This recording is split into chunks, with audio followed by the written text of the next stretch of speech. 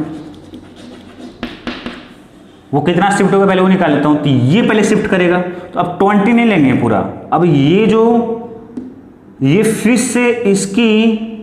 Fish से इस interface की थिकनेस कितनी है, थिकनेस मान के चलो 10 सेंटीमीटर, तो 10 इंटू में करूंगा 1 - 1/μ, म्यू को वैल्यू मतलब n, वो है मेरा 4/3 है, ठीक है ना, ये लगे ना, क्योंकि ये तो 1 ही होगा, क्योंकि मेरा ऑब्जर्वर किस मीडियम में बच्चों, मेरा जो ऑब्जर्वर है वो मेरा है आपका एयर में।